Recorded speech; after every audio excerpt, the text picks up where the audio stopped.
My attention span is shit. Let's fix that.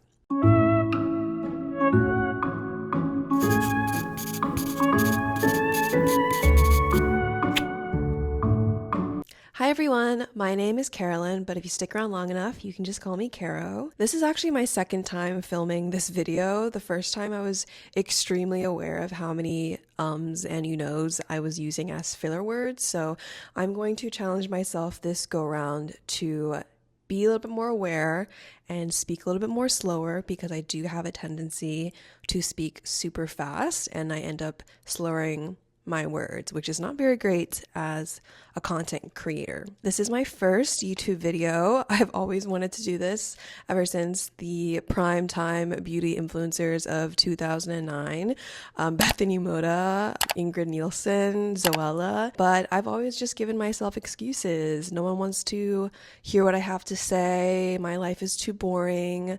I can't speak to a camera, which is still true, but I'm working on it, and this is kind of my personal challenge to get through that.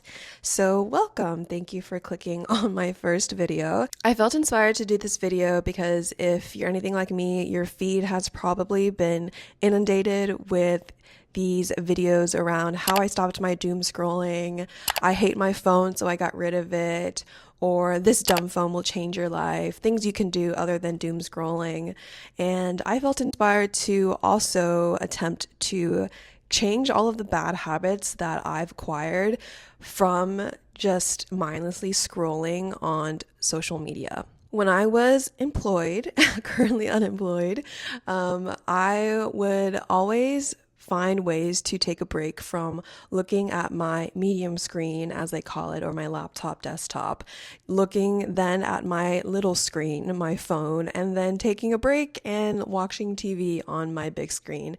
It's a whole cycle, and I knew things had to change. I came across this video by Anna Howard. She does a podcast called Wild Geese. I definitely recommend you subscribe and check it out. She did a video all around digital gardening and made me realize that the reason why a lot of us feel empty or soulless while we're just constantly scrolling on our phones is because we are not allowing ourselves to pause and invite our own thoughts into the process. And I think that's where we start to lose a sense of ourselves, our thoughts, and then eventually our entire identity if we are constantly consuming the thoughts of others and not giving ourselves the grace to also hear our own voices. So I am on a journey to give myself exactly that. I want to be able to reprogram my attention span, and this is the first of many, hopefully many videos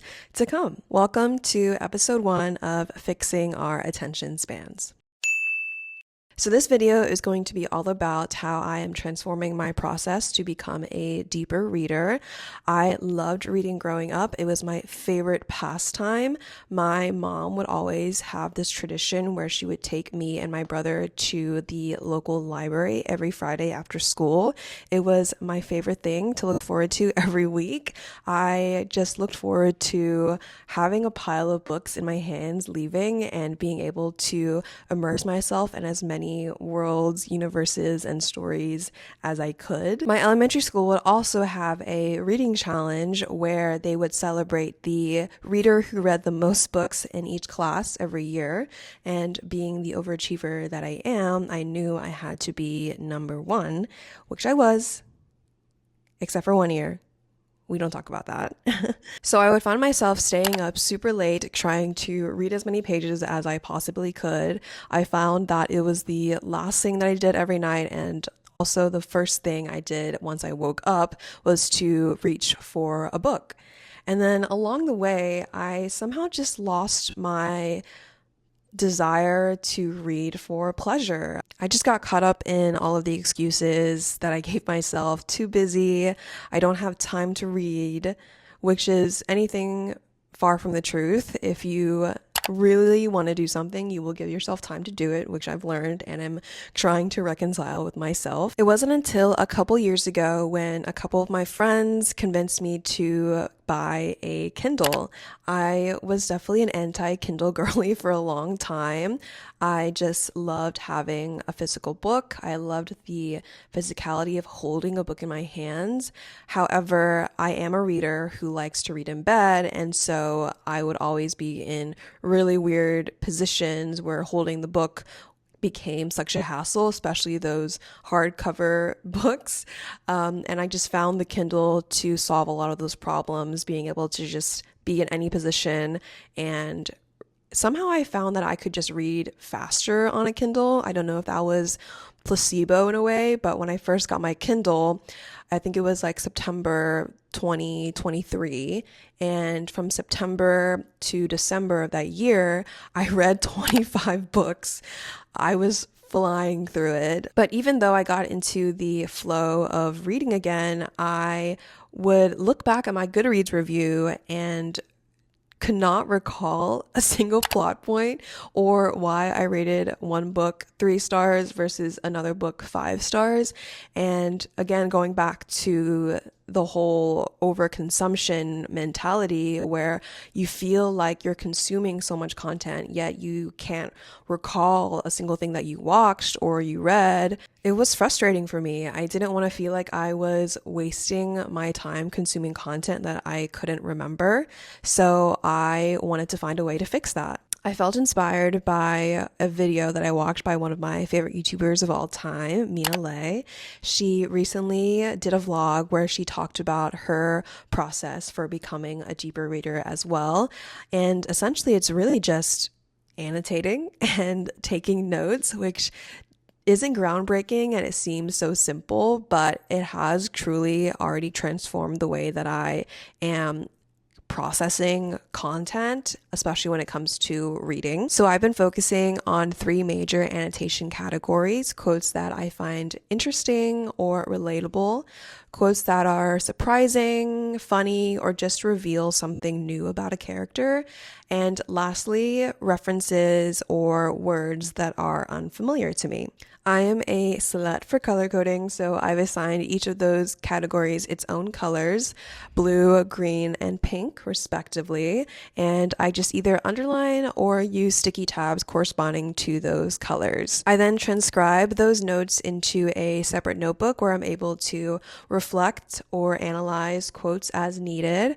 I also use sticky notes to write down any questions or thoughts that I have that are too big to write in the margins. I like to keep my margins as clean as possible. Another tip that Mina mentioned in her video is how she boxes the characters when they first appear. And so I have also started doing that because I do feel like I can forget who is who and when did that person show up and what is their significance to the overall plot. So that is another technique that I use when I annotate. So this is the notebook that I use to transcribe all of my reading notes. It's like a $10 one from Target. I think I have around like 6 or 7 books in here so far. So I love that I have a physical item where I just have a collection of references and quotes to look back on for any, say, future essays or video ideas. I also have a Substack, and one book that I read actually inspired one of my Substack essays, and I just had a plethora of references to include. So the first things I do when I start a new entry of a book I'm about to read is to write down the title, the author, a few themes that I believe the book is going to delve into, and also if there is an epigraph at the beginning of the book, I also transcribe that because it does give some indications of what you can expect going into the book. If I'm unfamiliar with an epigraph, I also take that opportunity to look it up and predict what this could mean for the book ahead. So for example, the first book that I created an entry for was The Wedding People by Alison Espach, which was such a surprising read for me just because I thought the book was going to be a lot cringier than it actually was, just based off of the cover. I don't know why. But it dealt with a lot of relatable themes and archetypes that you could kind of insert yourself into. And the characters were complex in a way where you wanted to like people that you thought you should have despised, which I thought was interesting. It dives into some really serious themes like grief, depression, self-discovery, but it was also juxtaposed by how funny it was. Some people may not have found it humorous, but I thought the humor in this book was top tier. I just found myself laughing throughout the entirety of the book. So this book starts off with an epigraph from Mrs. Dalloway by Virginia Woolf. "It was awful," he cried. "Awful, awful. Still, sun was hot. Still, one got over things. Still, life had a way of adding day to day." So based off of the epigraph and the synopsis of the book, I also write down all of my thoughts before I start the book. So from this epigraph specifically, I felt there was going to be a sense of despair and grief that was permeating a lot of the characters, and the inevitable progression of everyday life was going to force them to come to terms with their grief and how to overcome it. This is also an opportunity for me to write down any questions or anything I hope to get out of the book before I actually start reading. So after I do my pre-reading ritual, it's time to finally start reading. I read up until the first 100 pages or so, and I then pause and take the time to transcribe everything I've underlined. I write down any of the questions or predictions that I had up until that point. Sometimes I just leave quotes as is, or if I feel strongly about a quote and have thoughts about it, I write down those reflections as well.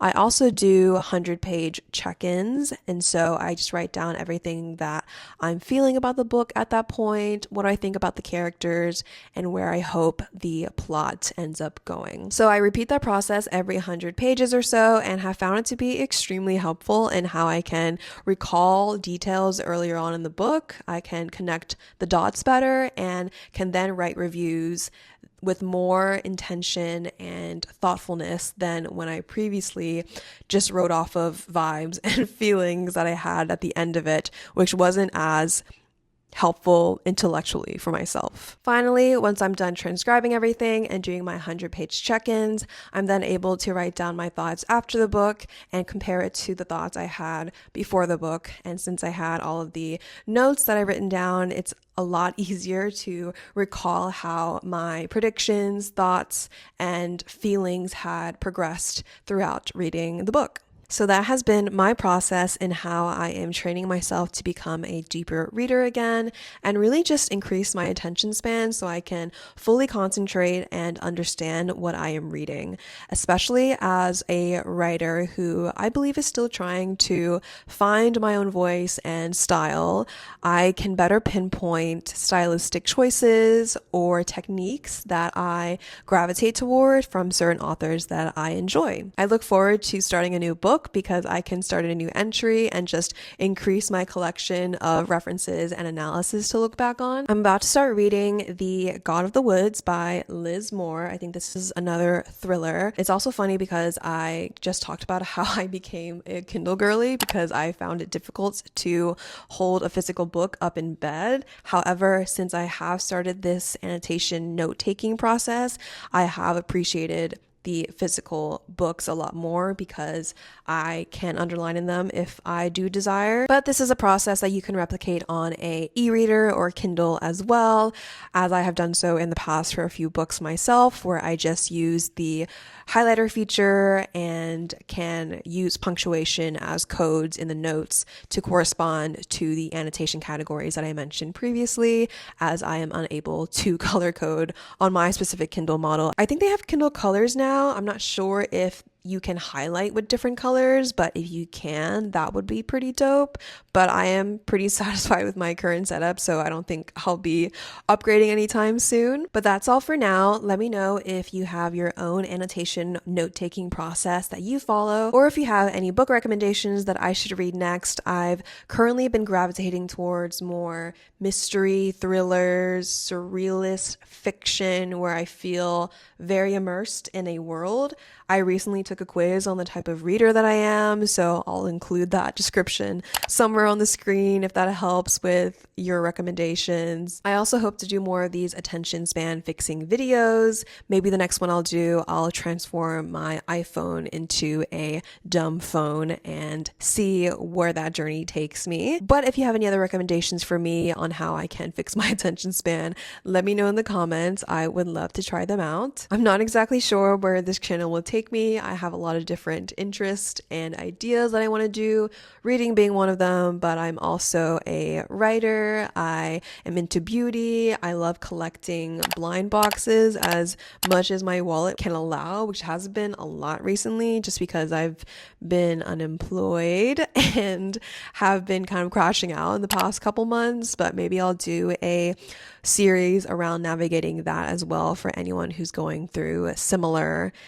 circumstances, as I'm sure a lot of the world is. But I hope you enjoyed this first video nonetheless, and I hope as I continue posting more, I get better at talking to the camera, because transparently, I took so many takes, even in the second go run of filming this video.